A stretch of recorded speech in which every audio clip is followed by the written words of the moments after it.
Bye-bye.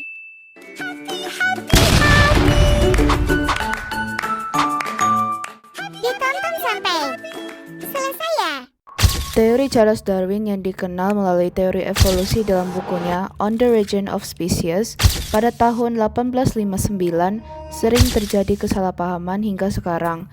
Banyak yang mengatakan bahwa manusia sekarang atau Homo sapiens merupakan evolusi dari berbagai spesies-spesies kera pada zaman dahulu. Apa penyebab teori tersebut terjadi kesalahpahaman? Mengapa teori terjadi kesalahpahaman? Mari kita lihat kembali teori tersebut. Teori Charles Darwin yang sebenarnya dikenal sebagai teori evolusi melalui seleksi alam, teori tersebut menjelaskan bahwa semua makhluk hidup mengalami perubahan bertahap melalui proses seleksi alam. Menurut teori ini, individu yang memiliki karakteristik paling sesuai dengan lingkungan cenderung bertahan hidup dan mewariskan sifat-sifat tersebut kepada generasi berikutnya. Proses ini dikenal sebagai survival of the fittest. Prinsip teori Darwin adalah terdapat variasi makhluk hidup yang memiliki variasi sifat dalam populasi. Tentu cara beradaptasinya setiap makhluk hidup berbeda. Individu yang lebih mampu beradaptasi dengan lingkungan lebih mudah untuk bertahan hidup. Individu yang bertahan cenderung memperbanyak keturunan dengan sifat-sifat unggul. Hal-hal ini tentu didukung oleh lingkungan di sekitar mereka. Lingkungan menentukan makhluk hidup mana yang akan bertahan dan bereproduksi. Penyebab terjadi kesalahpahaman dalam teori ini adalah kurangnya pemahaman ilmiah. Banyak orang salah mengartikan survival of the fittest sebagai yang terkuat yang bertahan, padahal Darwin lebih merujuk kepada kemampuan beradaptasi terhadap lingkungan. Ketidaktahuan tentang mekanisme. Beberapa orang menganggap manusia berevolusi langsung dari monyet, padahal teori Darwin menjelaskan bahwa manusia dan primata memiliki nenek moyang bersama.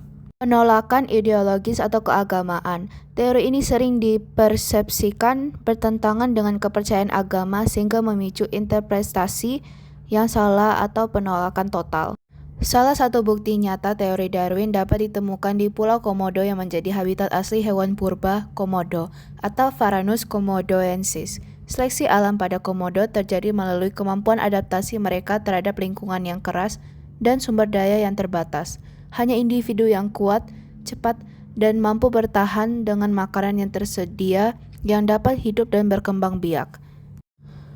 Komodo memiliki kemampuan berburu yang efisien, termasuk gigitan beracun dan teknik menunggu mangsa. Mereka juga bisa bertahan hidup dengan memakan bangkai, yang membantu mereka mengatasi kelangkaan makanan. Kemampuan reproduksi seperti parthenogenesis atau bertelur tanpa pembuahan oleh jantan juga menjadi adaptasi penting untuk bertahan di lingkungan dengan populasi yang kecil. Proses ini memastikan hanya yang paling fit secara fisik dan genetik yang bertahan, meneruskan sifat-sifat tersebut ke generasi berikutnya. Hewan-hewan lain belum tentu akan cocok dengan lingkungan atau habitat Komodo, contohnya beruang kutub dan penguin. Penyebabnya karena beruang kutub dan penguin membutuhkan tingkat kelembapan yang tinggi, suhu rendah, dan sumber air yang melimpah. Namun, terlepas dari lingkungan untuk beradaptasi dan bereproduksi yang cocok, Komodo merupakan salah satu hewan langka. Komodo disebut hewan langka karena hanya ditemukan di beberapa wilayah tertentu di dunia, yaitu Kepulauan Komodo. Selain itu, populasinya terbatas dan terus terancam oleh hilangnya habitat, perubahan iklim, serta aktivitas manusia. Komodo juga merupakan spesies endemik yang tidak dapat ditemukan secara alami di tempat lain. Ini mencakup kekhawatiran terhadap eksploitasi wisata, dampak pembangunan pariwisata, hingga ancaman terhadap keberlangsungan ekosistem akibat aktivitas manusia.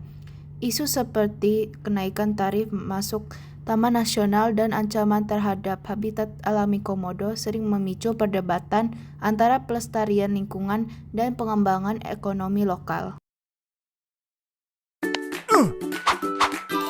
Oh wow.